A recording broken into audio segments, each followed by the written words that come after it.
Tama ang balita, tama ang paglilingkod. Saan mang bahagi ng bayan, saan mang panig ng mundo, pinaglilingkuran ang Pilipino. Ito ang News Authority ng Aliw Broadcasting Corporation. Inaabot ang bawat isa, radyo, telebisyon at digital. DWIZ News, laging nagbabalita ng tama, naglilingkod ng tama. Miyembro ng ALC Group of Companies. Latest, pinakabago at tama. DWIZ News Catch Up. News Catch Up. Magandang umaga Pilipinas, narito na ang tamang balita sa oras na ito. Babawiin ang inisyong sabina laban kay dating Public Works Secretary Manuel Bonoan kung ma-validate ang kanyang apela na palawigin ang kanyang pananatili sa Estados Unidos ng isa pang buwan. Ayon kay Senate President Pro Tempore Panfilo Lacson, may kipag-ugnayan siya sa Department of Justice ukol sa nasabing issue upang makumpirma ang hiling ng dating kalihim. Kung sasabihin anya ng DOJ na hindi totoo ang dahilan ni Bonoan, ay itutuloy na ang pag-serve ng subpoena. Sinabi pa ng senador na makokontempt ang dating kalihim kung hindi papayagan ang extension ng kanyang pananatili sa Amerika at hindi makakadalo sa susunod na pagdinig ng Blue Ribbon Committee sa Enero 19 kaugnay sa katiwalian ng mga flood control projects. Nabatid na sinabi ni Philippine Ambassador to Washington Jose Manuel Romualdez na nasa Estados Unidos pa rin si Bonoan at ipinangako nitong babalik sa bansa sa Pebrero 15 upang harapin ang mga alegasyon ukol sa sinasabing pagkakasangkot niya sa nasabing issue. DWIZ News Catch Up. News Catch Up. At yan ang tamang balita sa mga oras na ito. Mag-follow at subscribe sa lahat ng DWIZ News digital accounts. Facebook, Instagram, YouTube, TikTok, X, DWIZ News app at DWIZ News website. Ako po si Anjo Reñon, nagbabalita ng tama, naglilingkod ng tama. Oras-oras nagbabalita ng tama, naglilingkod ng tama.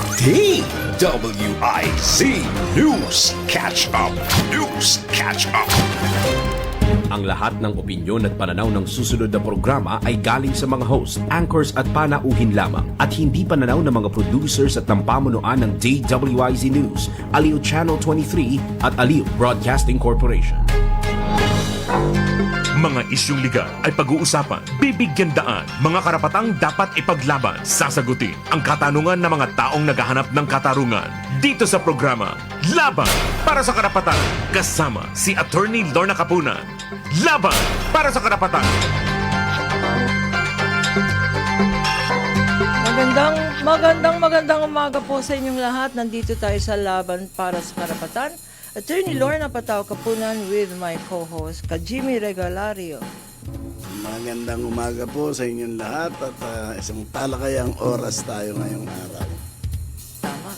At maraming hot issues ngayon, lalong-lalo na ang daming warrants of arrest. May kinulong na. May kinulong, pag-uusapan natin ngayon. At saka meron pang talks about impeachment ng presidente, ng vice president, etc. Punong-puno ng politika at saka kriminalidad. Naguguluhan na ang taong bayan. Ano ba ang ibig sabihin ng plunder, malversation, anti-corruption? So, ang guest natin ngayon is top-notch litigator to. Lahat ng mga controversial cases sa kanya pumupunta kasi naintindihan niya yung mga legal issues. Pag sinabi mo litigator, taga-usig. You know? Parang ako, litigator. Next naman. Our guest today is none other than a dear friend. Always available pag sinabing constitutional, political issues. Advisor rin siya ng mga political units, local governments. And we know of him because siya po ang isang lawyer ng isang impeachment case na final ng mga NGOs, no?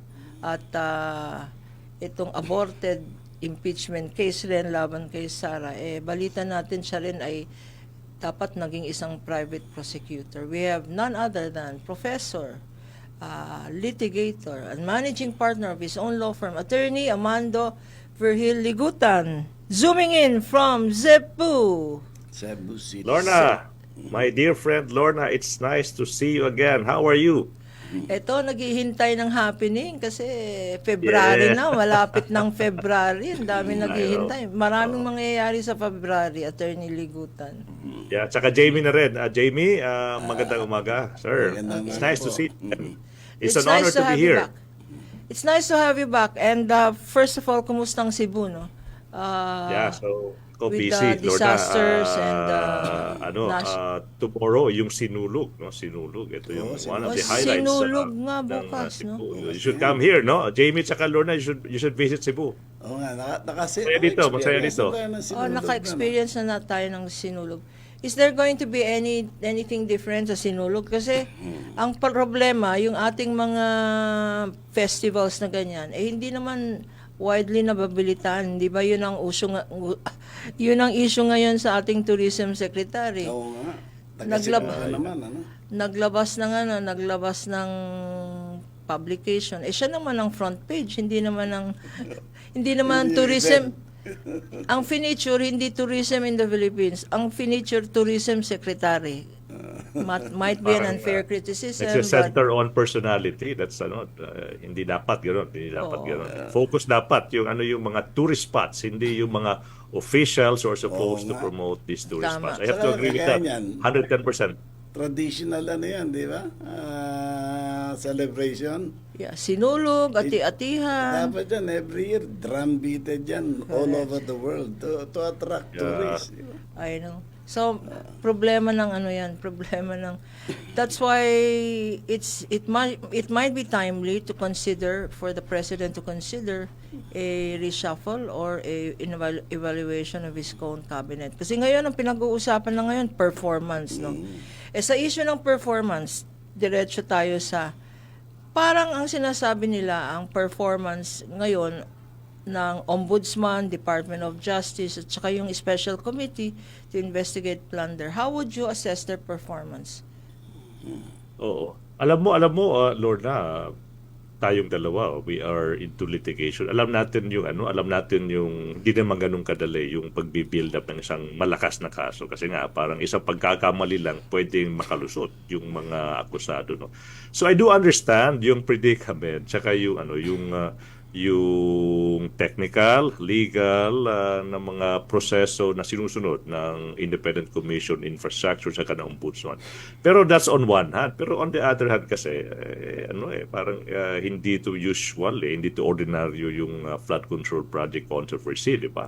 Considering na billions, hundreds of billions yung involved. Parang tama na rin na may pressure, may extra pressure on the part of yung mga commissions tsaka yung ombudsman na dapat mas madali yung pag-file ng mga case tsaka pag-prosecute, di ba? Sabi nga ng president before ng Pasko may makukulong na, pero unfortunately the president failed in that. So yun.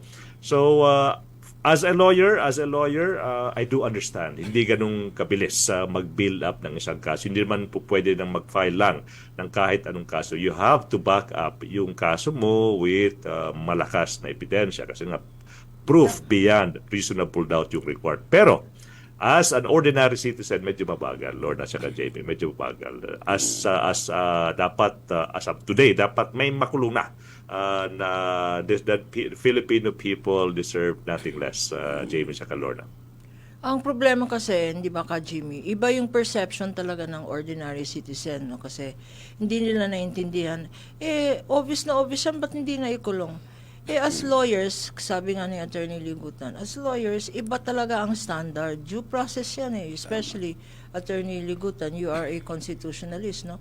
Kasi pag finailan mo ng kaso at marami na lang mali sa due process procedure, mas madidelay kasi aakyat yan ng Court of Appeals. Aakyat yan ng Supreme Court. Another 20 years yan, di ba? Pag hindi maganda ang case build-up. Jimmy? Worst, Lord, na madidismiss yung kaso kasi nga parang haphazard yung pagkaka-build up ng kaso. Madidismiss, hindi naman pwede yun. So hindi siya ganun kapilis pero hindi naman siya ganun dapat katagal. Lalong-lalo na yung mga we should hit the middle ground. Yung mga high profile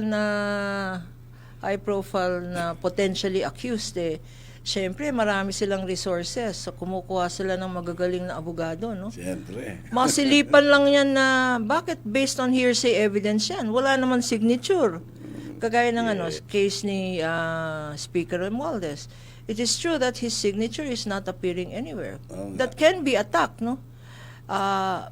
Yung mga kaso ng iba, kagaya ng sinasabi ng mga DPWH officials ngayon, na hearsay din, na alam niya na dineliver yung pera sa safe house ng JIL. Nakita ba niya na dineliver? May safe house nga ba yan? You know, things like this, no? Ang daling lusutan ng magaling na abogado. Ka-Jimmy, ikaw, hindi, kaya- kamuntik ka nang naging abogado, ah. Montik na. Muntik na.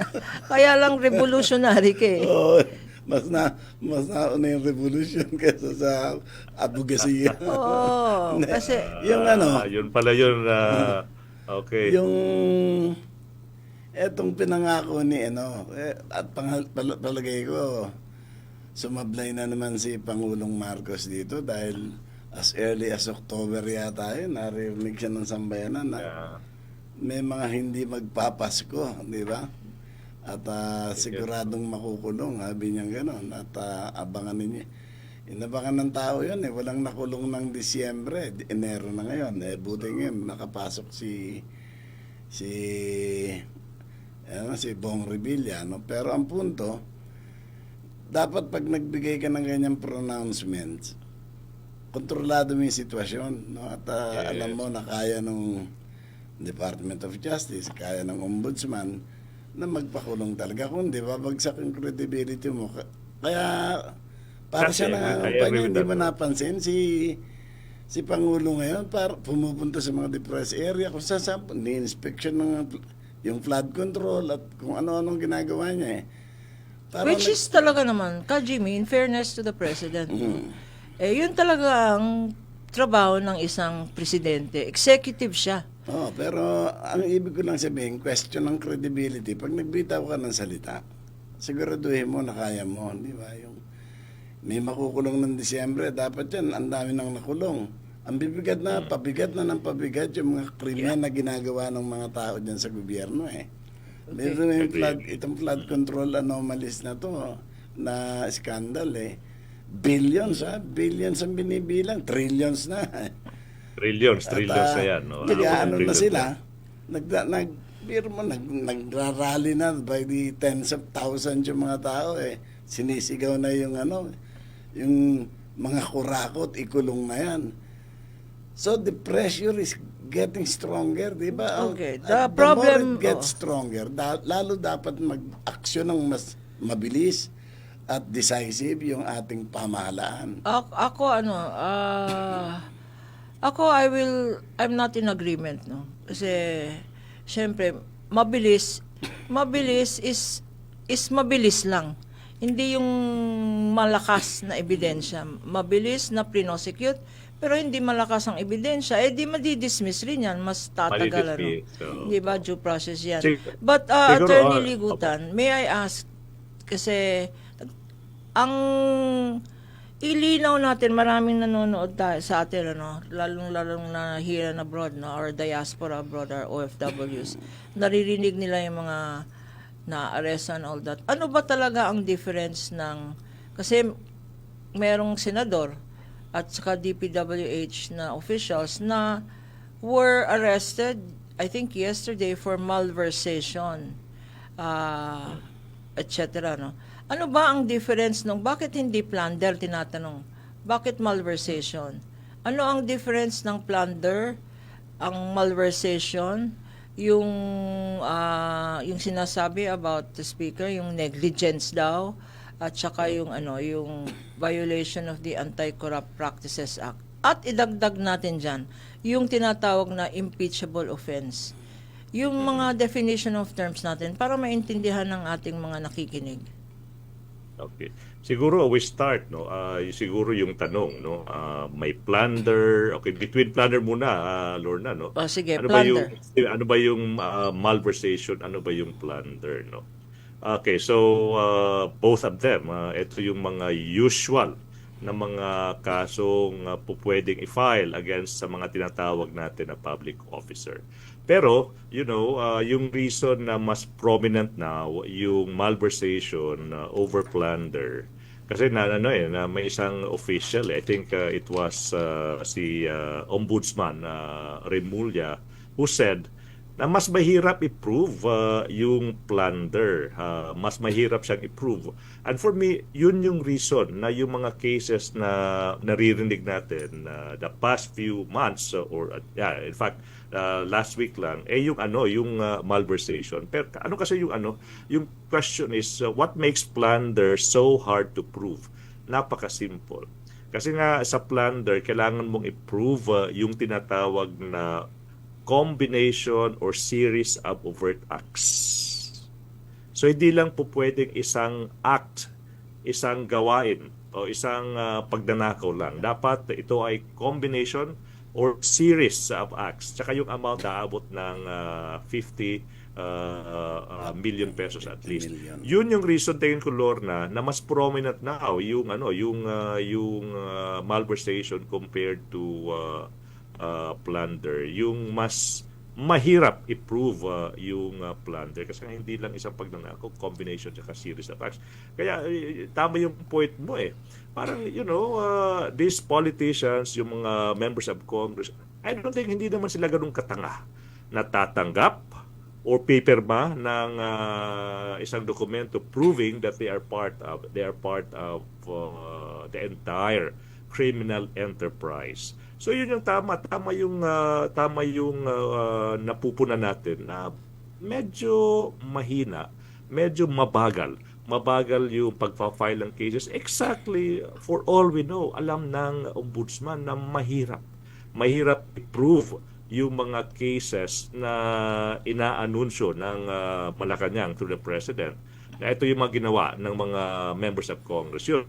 Going back, yun yung difficulty at proving yung series or combinations of acts. Yung essence ng plunder is pangungulimbat yung pag-aamas ng ill-gotten wealth ng isang public officer. Pero yung problema, dapat baguhin to combination or series of acts naman. On the other hand, Lorna at Jamie, yung malversation naman, yung mga similarity, public officer pa rin, but this time may mga elemento na yung isang public officer siya yung may custody ng pera or property ng gobyerno or ng estado. And then yung public officer na to, yung ginawa niya is inappropriate, ginamit, no? Or mali yung paggagamit, no? Or inallow niya yung ibang tao na magnakaw, nakawin yung pera ng gobyerno, or yung tinatawag ito, no, or were negligent, hindi nagampanan ng trabaho ng isang public officer, ng isang member of Congress yung pagpoprotekta ng pera ng bayan, in that nakuha ng iba yung pera ng bayan. So that's the essence of yung malversation ba? Kasi sa plunder. Yes, Attorney Ligutan, sa plunder, sabi mo, while malversation can be just one act, yung plunder is really a series of acts, no? At saka may threshold yan. Magkano ang threshold ng plunder at malversation? At least 50 million. Yung naman malversation walang threshold amount. Kanya meron tayong alam na storya, yung 50 million na yan, ninakaw yung 1,000 pesos. Kanya 49,999,000. Ay, hindi naging plunder, di ba? Kulang ng 1,000. Kulang ng 1,000, ninakaw. So, hindi naging plunder.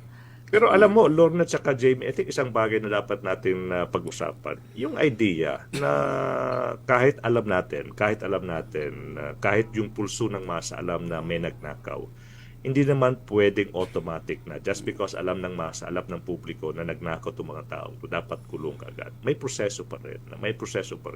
May prosesong legal na dapat pagdaanan. Yung tinatawag natin na kahit gano'ng kamali, kahit gano'ng kasama, yung isang tao, bigyan mo yan ng isang araw sa korte to prove her or his innocence. That is indispensable. Walang alternative yan. So, yun, yung trabaho ng ombudsman na dapat 24 hours walang tulugan. Prove the cases against these public officials in our courts of law. Tama ka dyan, no? Kasi ang mga criminal cases, if there is at least a shadow of a doubt, proof beyond reasonable doubt yan. Di ba? Kanya mahirap ang criminal Yun case ka, Jimmy. ang problema kasi yung processing ng mga ebidensya mahabang mahabang proseso. Ngayon, kagaya halimbawa, well publicized na issue, 125 million confidential fund nawala in just a mere 11 days, no? O nakita ng tao yan, 125 million, ang plunder is 50 million lang, di ba? Ngayon, well publicized, ultimo yung batang nasa grade school nalaman, no, at pinag-uusapan nila. Pero walang aksyon, hindi na isampa, di ba, yung kaso. Paano natin mapapabilis yan, no? Well publicized, nauuna pang nalalaman ng tao pero hindi maipaliwanag kung bakit hindi maikasa yung kaso. Lalong-lalong na Hindi pa sapat yun na andyan well publicized, andyan yung mga dokumento, andyan yung departamento na nagsasabi na dahil merong isang official ng DepEd ang nagsabi, di ba, na may mga cheque, so on and so forth. Bakit hindi kayang pabilisin yan, yung pag-aangat lang ng kaso? Ayun. Kasi nga, Jamie, that's a good point. Well publicized. Pero kasi, di ba, Lorna, pag nasa korte na, hindi naman pwedeng sabihin, well publicized na. So, dapat proven na yan. Hindi, napaka-technical ng rules and evidence. Alam mo, for example, Jamie, no, yung just to drive home the point. No, alam mo, may nakita kang post ng isang tao, no, na alam mo, siya yung nag-post kasi nga ka-chat mo siya, wala nang ibang pwede mag-post niya, account niya yan, no? So may nag-post siya, something like libelous. Pero alam mo sa korte, pwedeng i-deny. Sabi niya, hindi, nahack yung phone ko, nahack yung gadget ko. Now, yung burden now is on the prosecution to prove na talaga itong tao itong nag-post na to. Hindi pwedeng sabihin, alam ng lahat na siya yung nag-post siya yung nag-type tsaka nag-post niya. So dapat, Your Honor, guilty na.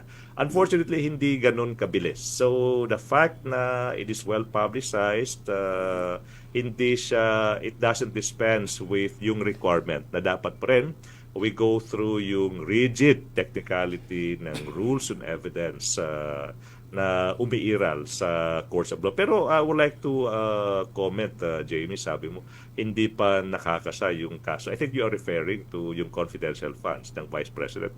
Naka-file na, di ba, na-impeach na nga. Pero yung Supreme Court yung sabi, okay, wag yung ipagpatuloy yung impeachment trial sa Senate. Almost there na, kulang na lang yung actual trial. Pero unfortunately, iba yung opinion ng Supreme Court. Sabi nila, okay, back to zero, back to square one yung mga complainants, Jamie. Meron ring final ang civil society, no?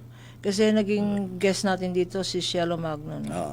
At she said na yung grupo nila ay nag-file ng plunder sa Ombudsman against Vice President Sara Duterte. Plunder. So, Sa Ombudsman, yes. Sa Ombudsman, no? Ano ang effect? A plunder case against the Vice President versus an impeachment case. Kasi yung issue ng confidential funds, maraming ebidensya yan. Nandyan si Mary Grace Piatos, marami. At saka yung signature niya, and she does not deny, the Vice President does not deny that it's her signature. Pag convicted ba ang Vice President sa plunder, she cannot run for elections in 2028. Yes. So, kasi nga, may perpetual disqualification. Pero, Lorna, yung issue niyan, pwede bang mag-proceed yung criminal case? Leading, pag napatunayang guilty yung impeachable officer, like yung Vice President, pwede bang magpatuloy? Pwede bang ipagpatuloy yung actual trial na pwede humantong sa guilty verdict? Yung prevailing school of thought now, hindi Kasi parang impeachable officer ka. So pag sinabing impeachable officer, you can only be removed from office through what? Through impeachment. Pero on the other hand, sabi ng the other school of thought, yung principle applicable, yung immunity from suit, hindi naman nag-a-apply sa ano yan. Hindi nag-a-apply sa Vice President. Applicable lang yan sa President. So that is something na yun, parang blockbuster Supreme Court case na naman yan. Pwede bang i-prosecute yung isang sitting Vice President who is an impeachable officer but short of enjoying immunity from suit. For me, dapat the way to go is yes, the ombudsman po pwedeng mag-investigate, pero whatever yung makalap ng ombudsman dapat i-forward yan sa House kung magpatuloy yung impeachment process against the Vice President. Okay, balik tayo sa impeachment ng Vice President. Because sa 19th Congress, pumasa yan. Tapos lumabas yung Supreme Court decision na hanggang ngayon, ang daming 6 motions for reconsideration ang nakapending, hindi pa dinidecide ni Justice Leonen, ano. In fact, hindi ba ano na yun? Ito Supreme Court naman, kasi punente lang si si Saj Leonen. Okay, yes. So, now na it's February, assuming na tapos na, no? Ano ba ang pwedeng gawin to revive the impeachment case? Because ang sabi ng Senate President, Tito Soto, Tito Sen, sabi niya, hindi naman na-dismiss sa Senate, na-archive. It has been archived. So, does it mean that since it has been archived, the senators can unarchive it? So, hindi na kailangan mag-file. Oo. Yun yung politically, pag may political will yung entire Senate, no?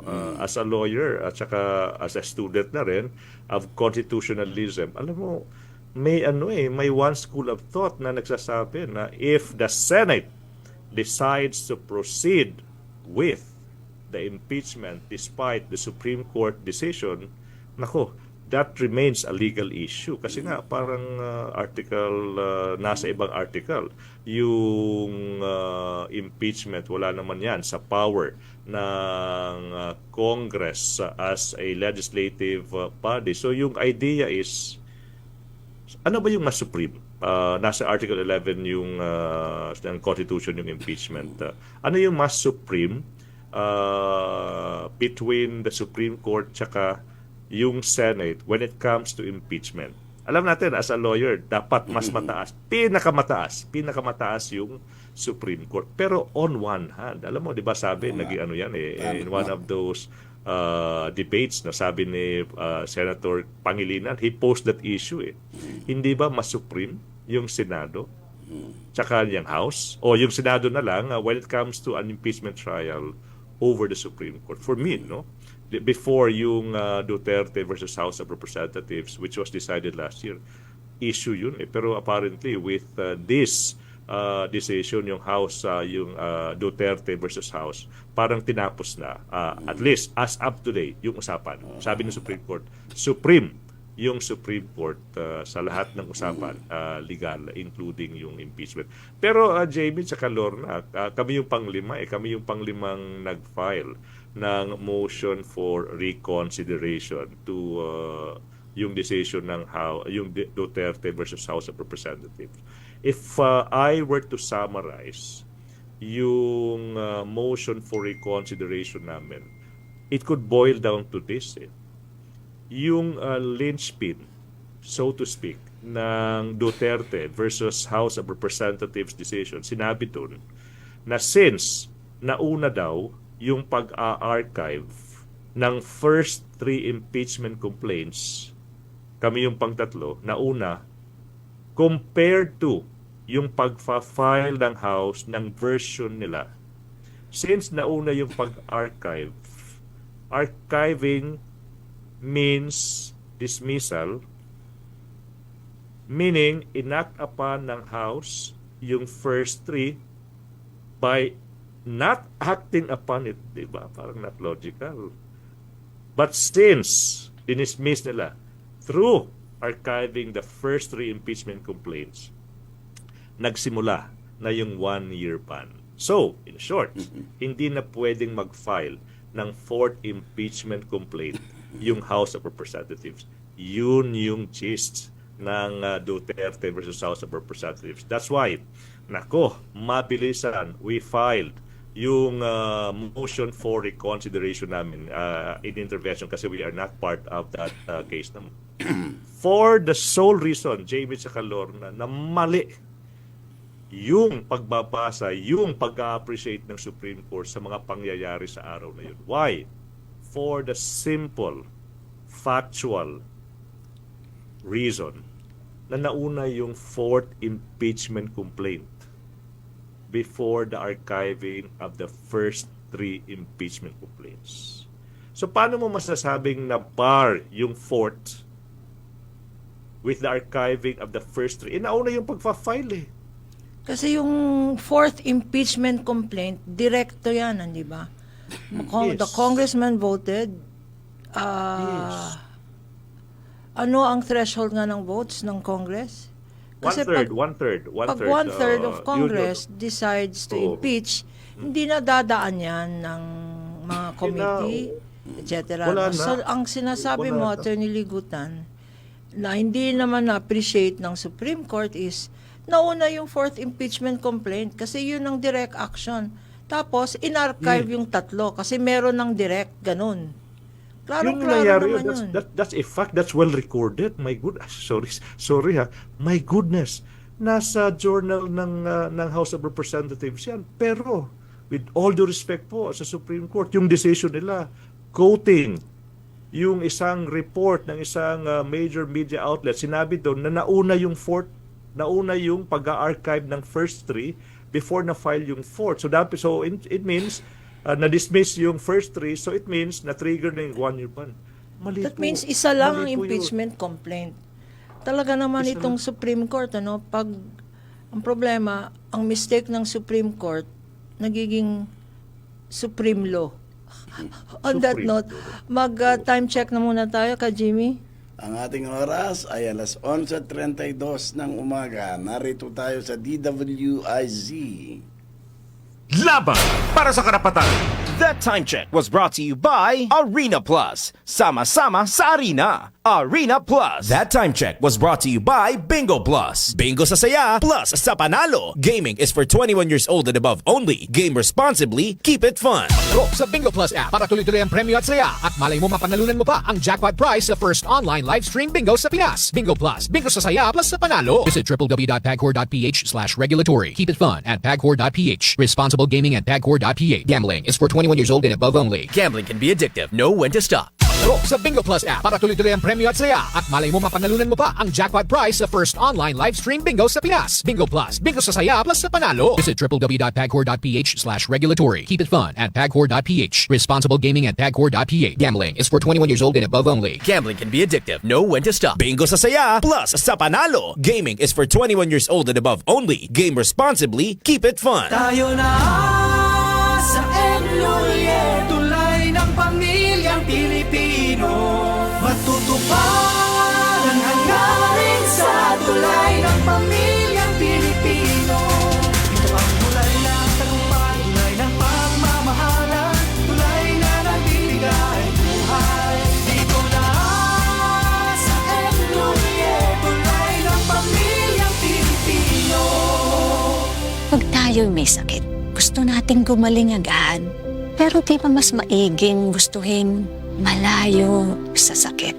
Ang yakap ng PhilHealth, programa ng gobyerno na nagbibigay ng libreng pagpapakonsulta, pati mga lab test. Kaya payakap sa yakap ng PhilHealth. Yakap ng PhilHealth, nang tayo'y malayo sa sakit. Tayo na sa Enloye, tulay ng pamilyang Pilipino.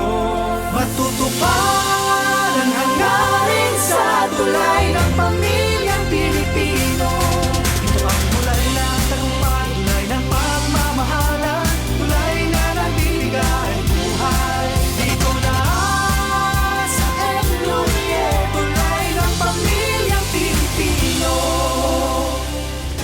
Papalakas ng papalakas, palinaw ng palinaw. Mga balita at impormasyong naiintindihan dahil malinaw mong nalaman. Tutok lang sa DWIZ. Mula umaga hanggang gabi. Updated on air and online. DWIZ. Nagbabalita ng tama. Naglilingkod ng tama. Latest, pinakabago at tama. DWIZ News Catch Up. News Catch Up. Magandang umaga Pilipinas, narito na ang tamang balita sa oras na ito. Nagsampa ng civil libel case si Batangas 1st District Representative Leandro Laviste laban kay Presidential Communications Office Undersecretary Claire Castro. Ito ay dahil sa mga sinasabi niyang libelous statements na isinagawa ni Yusek Castro laban sa kanya hinggil sa kalagayan ng kanyang solar energy firm. Kasama ng ang kanyang abogado na si Attorney Ferdinand Topacio, nagsampa ng reklamo ang mambabatas sa Balayan Regional Trial Court na nasasakupan ng kanyang distrito sa Batangas. Ayon pa kay Congressman Laviste, humihingi siya ng 110 million pesos na danyos laban kay Yusek Castro dahil sa mga pahayag nitong nagbenta siya ng prangkisa ng solar para sa Bayan Corporation. Matatanda ang pinatawan ng Department of Energy ng 24 billion pesos na multa ang Solar Philippines Power Project Holdings Incorporated dahil sa hindi pagtupad na makapag-produce ng kuryente na ipinangako nitong ibibigay sa ilalim ng mahigit 30 service contracts sa pamahalaan. DWIZ News Catch Up. News Catch Up. At yan ang tamang balita sa mga oras na ito. Mag-follow at subscribe sa lahat ng DWIZ News digital accounts. Facebook, Instagram, YouTube, TikTok, X, DWIZ News app at DWIZ News website. Ako po si Angel Riñon, nagbabalita ng tama, naglilingkod ng tama. Oras-oras nagbabalita ng tama. Naglilingkod ng tama. DWIZ News Catch Up. News Catch Up. Ang balitang ito ay hatid sa inyo ng Arena Plus. Sama-sama sa arena. Arena Plus. Laban para sa karapatan kasama si Attorney Lorna Capunan. Laban para sa karapatan. Balik po tayo dito sa Laban para sa Karapatan with our guest, Attorney Ligutan, prominent litigator and constitutionalist. Attorney Ligutan, you're online? Yes, Lorna, Jamie. Balik, sige. May tanong na, parang hypothetical lang. Ang tingin ko kasi, I believe in the principle of justice delayed, justice denied. No? Denied. Dalawa kayo, pareho kayong legal luminaries. No? Ano ba ang tingin yung dapat gawin? No? Kung meron tayong ibibigay na suggestion sa Kongreso na magpasa ng batas upang itong prinsipyo ng pagpapabilis ng hustisya na hindi naman sasagkaan yung due process ay magawang mabilis at kasi kagaya niyan, sumabit dyan ng Pangulo, no? May makukulong ng Disyembre at magpa-file ng mga kaso. Hanggang ngayon, walang nakulong si Bong Revilla na dapat nakulong nung several years ago pa. Anong pwede nyo ibigay na suggestion na kung nakikinig ang Kongreso na para mapabilis ang ating yung solution hindi nasa Kongreso kasi parang sa batas kahit nga yung procedure natin, yung rules of court, di ba Lorna? May period yan may period Pag pinasa mo yung rules of court, nakasulat doon dapat in 1 year or 2 years time tapos yung kaso. No? After submission for resolution, dapat within 3 months, dapat may 2 or 3 months, dapat may decision na yung korte. Nasa rules yan, Jamie, di ba Lorna? Nasa rules yan. Hindi siya on the part of Congress. Yung problem is yung actual implementation.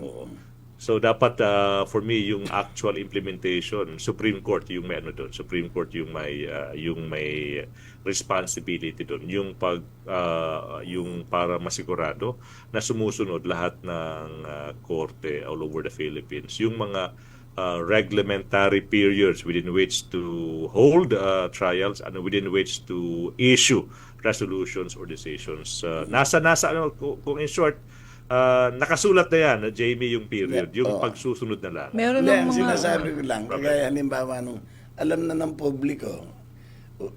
Ultimo sa grade schoolers, pinag-uusapan na. No? Tapos wala pa ring aksyon. No? Paano natin mapapabilis yung proseso na yan? Halimbawa, flood control anomalies. Pinag-uusapan ng lahat, pero ilan na ba nakasuhan? May proseso nga eh. Kaya nga, yung proseso na yan. In fairness naman, may mga cases ng na-file. Meron namang mga For example, sige. No, Attorney Ligutan, no. Well, just to emphasize the point, meron namang fina-file. You cannot shortcut the Hindi, kagaya halimbawa, yung judicial presidente ng Pilipinas pumunta sa isang proyekto na nakasaad kompleto na.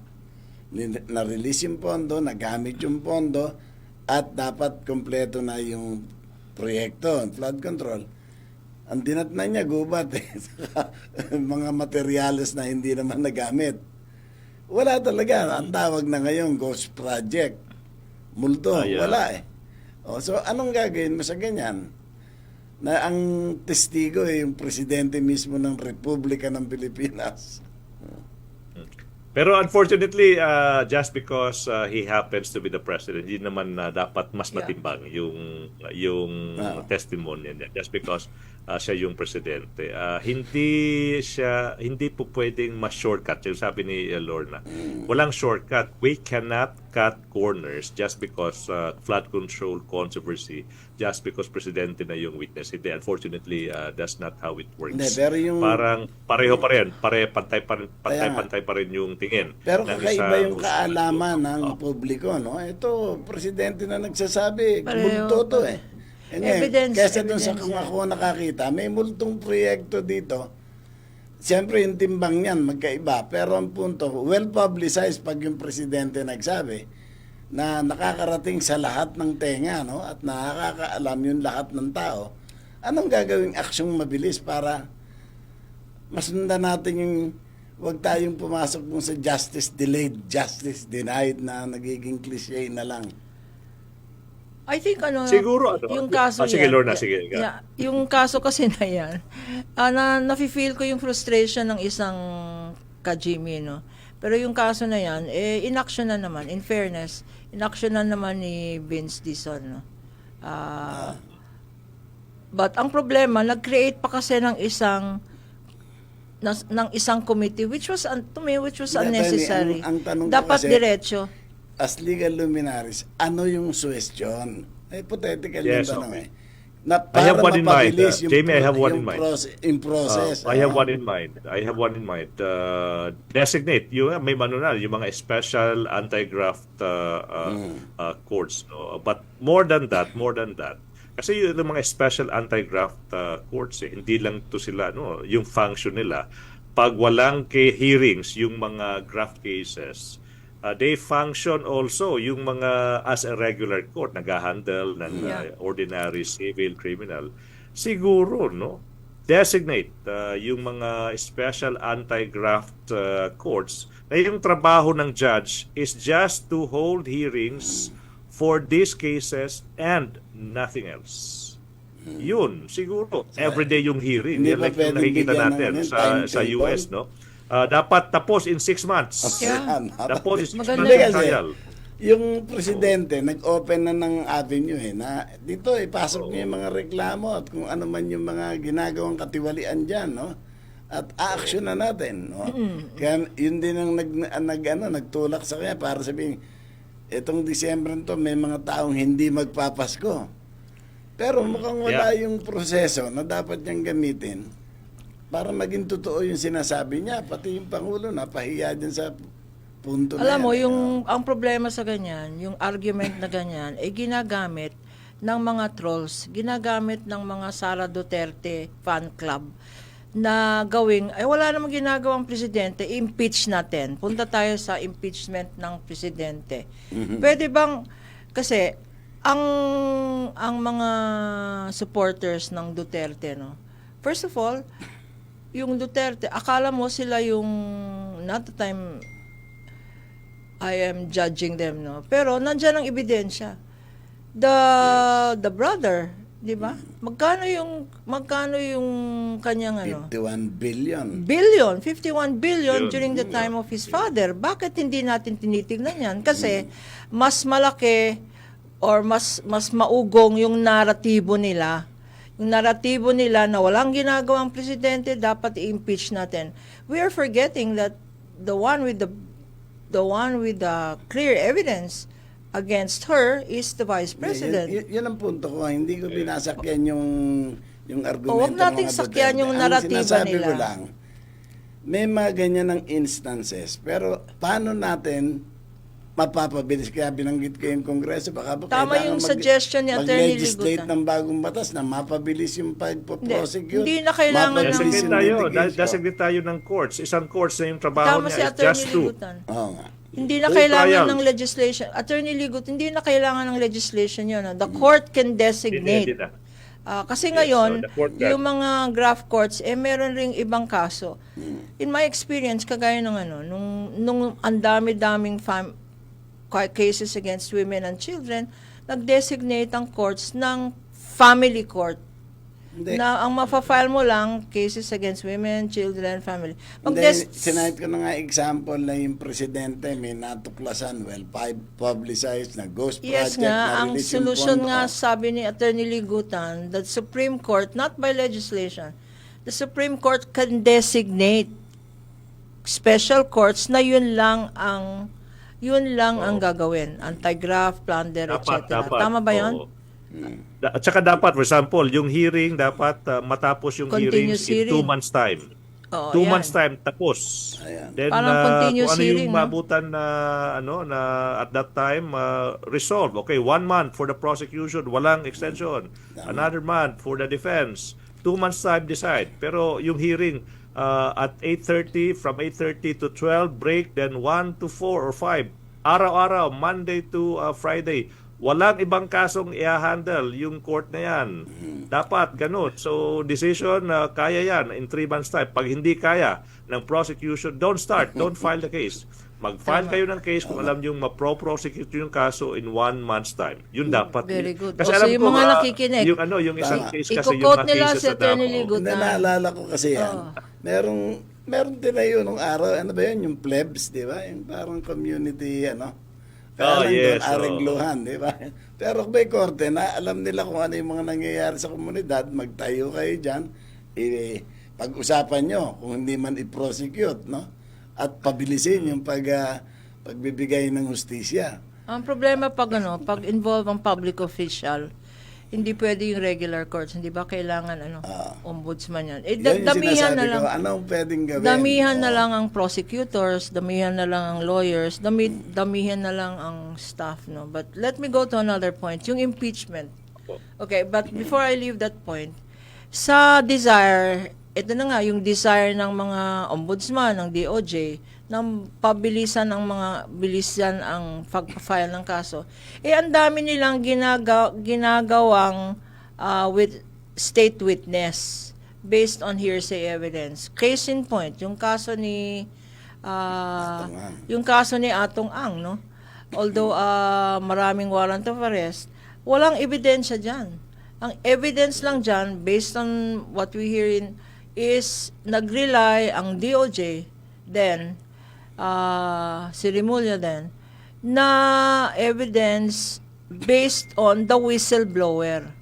Yung whistleblower na yan, yung Pandinogan Brothers, sila yung charge. Meron ng pending kaso yan na murder at kidnapping sa regional trial court. Bago sila makonvict, sabi nila, teka, magwi-whistleblower na lang kami. Tapos pinoint si Atong Ang at 100 more individuals, no?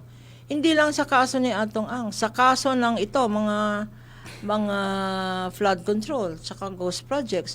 Ang daming nagwi-whistleblower, no? Whistleblower, state witness, at pinopoint nila ang mga public officials. How do you balance this with the desire for due process and the desire for speedy prosecution of cases? Dapat ba paniwalaan ang hearsay? Dapat ba pawalan ng visa ang accountability kung nagsalita ka na? That resulted in some public official committing suicide, if it was suicide, kasi may nag-whistleblower against Cabral, no? Dahil dyan, siguro, she decided wala ng future and decided to end her life.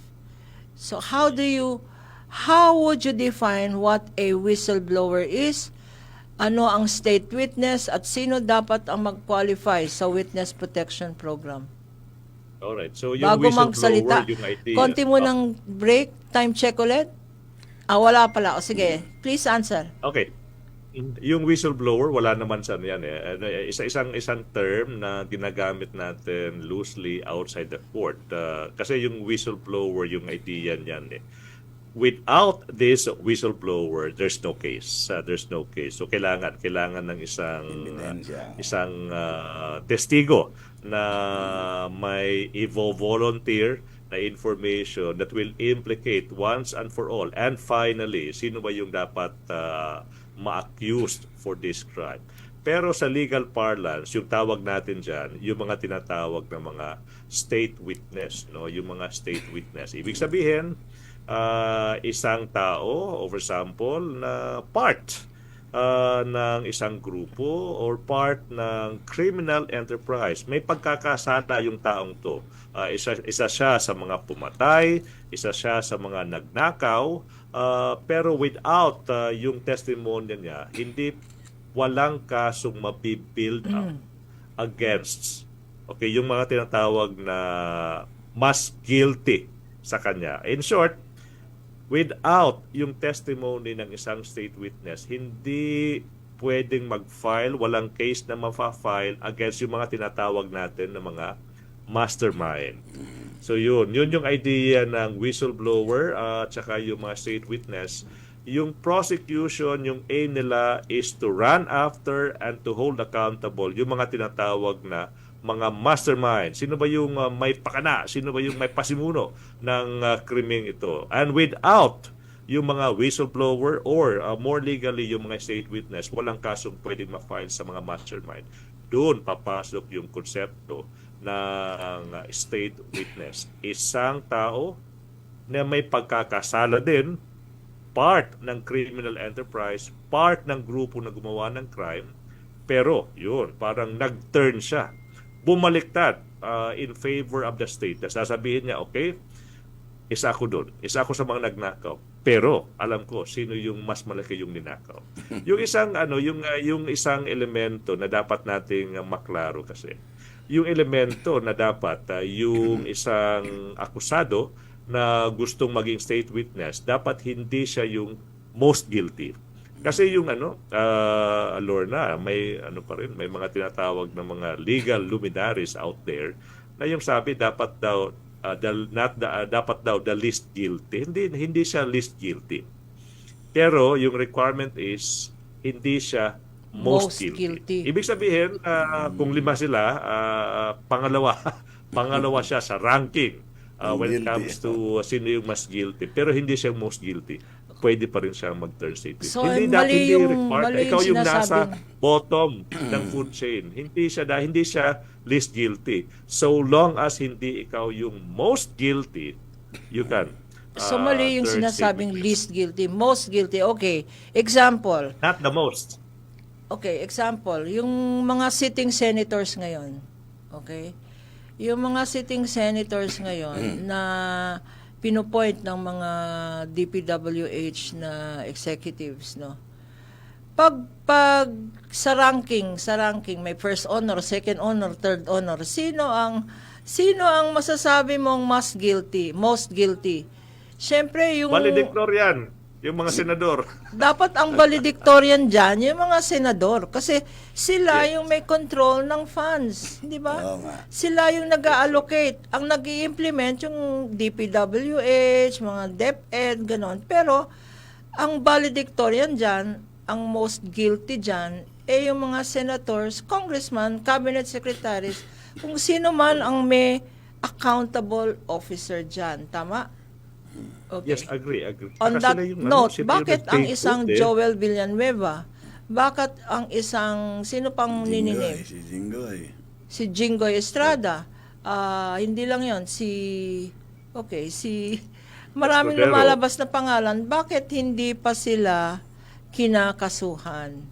Kasi sitting I think, senator ba sila? Lorna, kahapon lang may na-file na case na yung against the malversation against Senators Bong Revilla tsaka Senator Estrada, no? These names are familiar, no, di ba? Alam mo Matagal yung na nangyari yan Matagal na yung mga kaso nila. Oo, Iniisip natin meron yung mga bago ngayon. May mga bagay talaga, attorney, na Hindi, kahapon, Lorna, may na-file bago.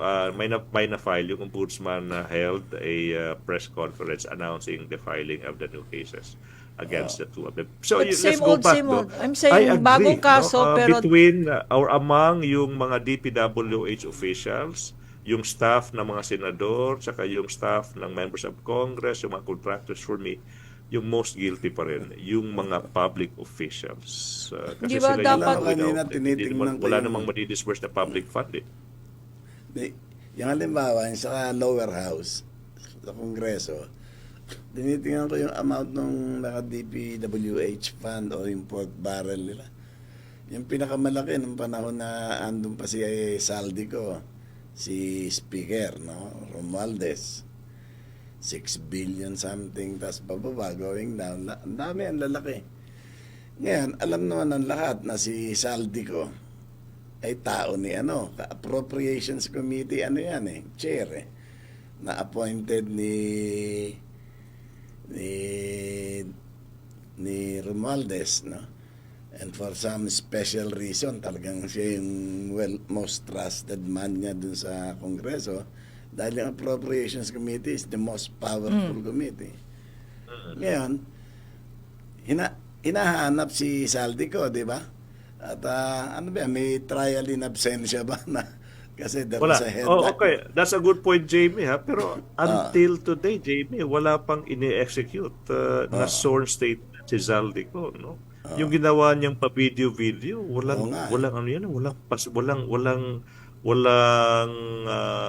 walang silbi yan sa court yung mga pa-video.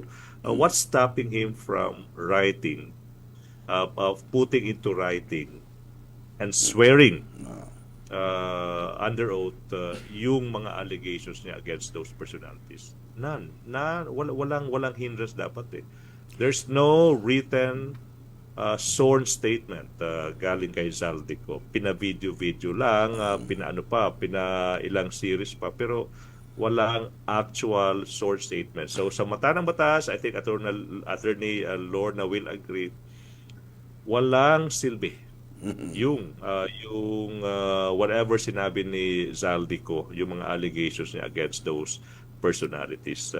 Hindi lang kasi yun, nga, meron mga nagsasabing, hindi naman kamukha ni Saldico yun baka AI lang yan baka trolls yan ni Sari Duterte.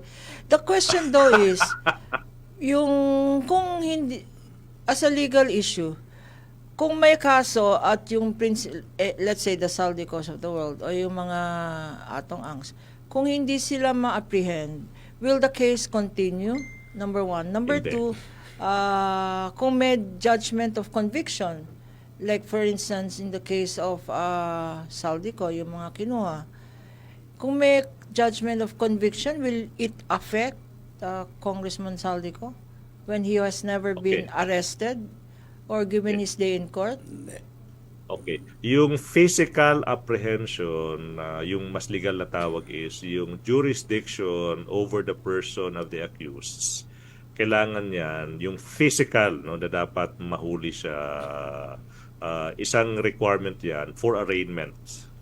After arraignment, yun. So, pag na-arraign na, pag nakapag-appear na physically at least once, yung isang akusado like Zaldico, for example, granting na maging akusado na siya, pag nag-appear na siya during arraignment, saka pag nasabi na yung katagang not guilty or guilty, Your Honor, after that hearing, no, kung hindi na magpapakita yung isang akusado, wala nang problema.